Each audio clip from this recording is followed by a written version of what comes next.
Hi, time recapped here. Today I'm going to explain an American survival film called Frozen, spoilers ahead. Watch out and take care. The movie begins at a New England ski resort on Mount Holliston.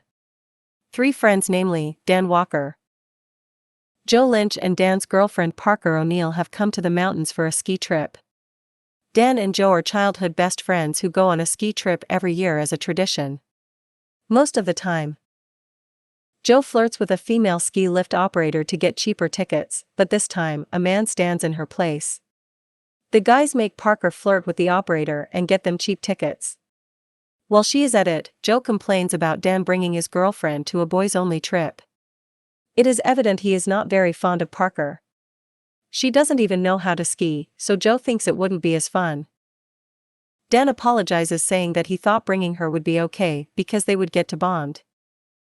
They finally get on the ski lift and set off for the top of the mountain. On their way, Joe criticizes Parker for smoking too much, making Parker throw an insult back at him. Dan is in the middle of the two trying to handle the situation. All of a sudden, the lift stops working. People riding them complain in frustration. Parker acts calm but is scared of heights. Joe makes fun of her for it while Dan tries to console her. Eventually, the lift continues working, and they reach the top. While skiing, Dan and Joe are unable to have fun because of Parker being slow.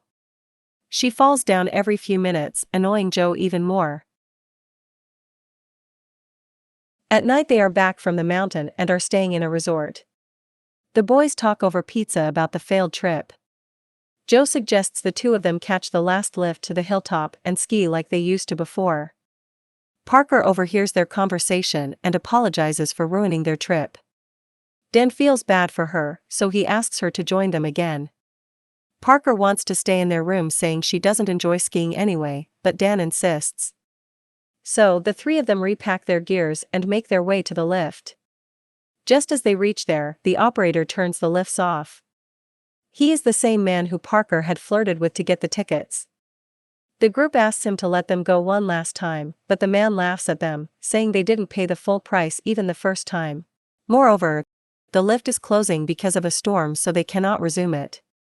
The operator is absolute about not letting them go but accepts when they offer him extra $100. The group sets off on the lift, looking at the people below skiing excitedly. Meanwhile, a co-worker approaches the lift operator and tells him about the next week's schedule. The operator retaliates, saying that he will be off work at his brother's wedding the next week. He leaves the coworker at the lift to talk to the manager. Before leaving, he informs him that 3 people are still on the lift, so he shouldn't stop it until they come back. A while after the operator leaves, the man sees 3 people climbing up the mountain. He assumes that the people are the ones the operator was talking about and stops the lift, unaware that Dan, Joe, and Parker are still on it. At first, when the lift stops, the group thinks it is just a minor inconvenience. Joe yells in frustration, but everyone at the lift station has already left.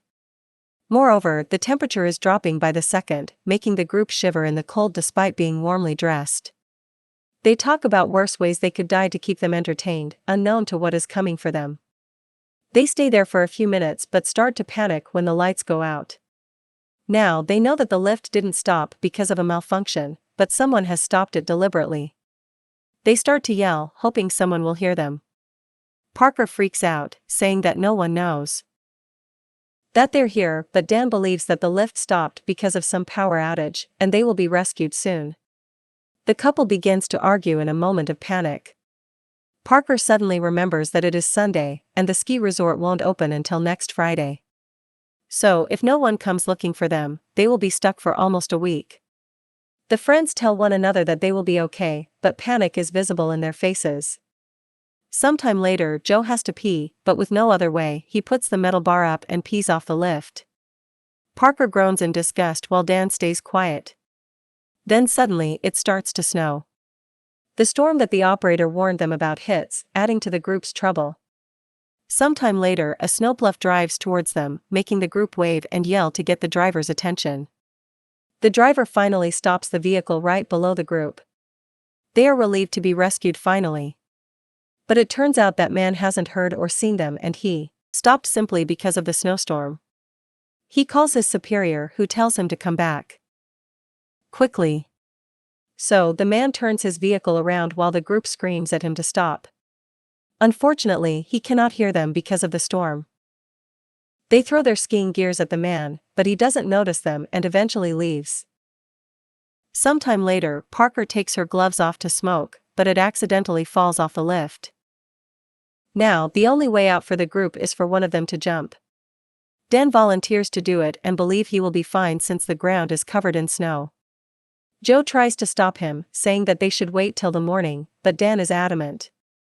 Parker and Joe both repeatedly insist he quit. However, Dan throws his snowboard to the ground and jumps off the lift.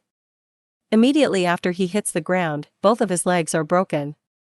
The other two ask him if he is okay, but he only hears mumbling for a few seconds. Dan is horrified to see bones protruding through both of his knees. Now there is no way he can make it down the mountain to get help. Parker throws her scarf at him so he can use it to stop the bleeding, but it lands on top of a tree. Joe then makes a ball out of his scarf and throws it at his friend. It lands nearby, but the bone protrudes out, even more, when Dan tries to reach it. After tying it around his legs, Dan asks Joe to pull himself up on the suspension cable and get to the nearest support tower.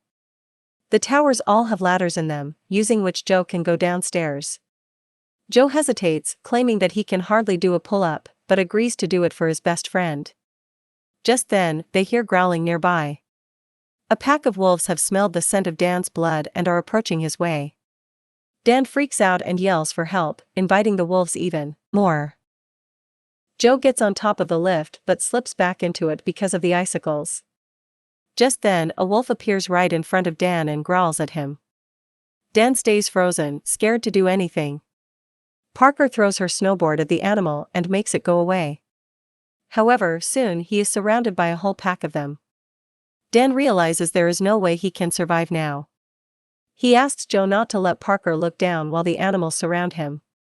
Joe holds Parker's face while crying as the creatures devour Dan. Sometime later, everything goes silent. The only noise that can be heard is the howling of wolves in the distance. Parker blames Joe for asking Dan to jump earlier. Joe defends himself, claiming that he begged him not to. They get into an argument and start to blame one another for Dan's death. In the end, they hold each other and cry. The night somehow passes as the two falls asleep. Parker wakes up in the morning with her hand around the metal bar which she had grabbed when asleep. She tries to remove it, but her hand is frozen along with the bar. She painfully loosens her grip as the skin on her palm tears off. The two have severe frostbites and cannot survive another day in the lift. Joe suggests he try getting to the support tower again, but Parker wants them to wait for a few hours and see if someone comes looking for them. A while later, Joe falls asleep and Parker embarrassingly pees on herself while crying. When he wakes up, the two talk about different things in their life. Joe tells her how he and Dan met at elementary school. He claims that since Joe died trying to save them, they shouldn't let his death go to waste. Joe then gets on top of their seat again to try to make it to a support tower. This time, the icicles have melted, making it easier for him to move forward. However, as he steps on the seat, a screw of the bolt holding the chair to the cable becomes dangerously loose, making the chair rock. He somehow manages to get to the other chair, but his palms are bloodied because of the cable. Joe still doesn't give up and climbs up to the support tower while a single wolf waits for them in the ground. Parker throws her ski pole to the ground to help Joe fight the wolf when he reaches there. He then finally climbs down, only to be attacked by the animal. However, he gets his hands on the pole and manages to get it off him. He quickly puts on the snowboard and skis down the mountain. Right behind, a pack of wolves follows him. Parker asks him to be careful as he disappears into the mountain. Now she is alone in the cold, waiting for Joe to return with help. However, hours pass by, but Joe doesn't come back. Parker knows that the wolves must have gotten to him, but she still hopes for his safety. She stays there till the following morning, but he doesn't return. Parker then moves around the seat, making the bolt move more aggressively. Eventually, the seat falls to the ground and lands right on top of her legs, breaking them. Parker composes herself and crawls downhill on the snow. After a while, she comes across the horrifying scene of Joe's remains. Before she can react, Parker notices a wolf in the front. But since the creature is full after devouring Joe, it doesn't attack her. Parker somehow makes it to the side of the road and lies there waiting for help. Eventually, a person brings her in their car and drives away. Subscribe for more videos like this, turn on notifications, and leave a like to help the channel out. Thank you for watching.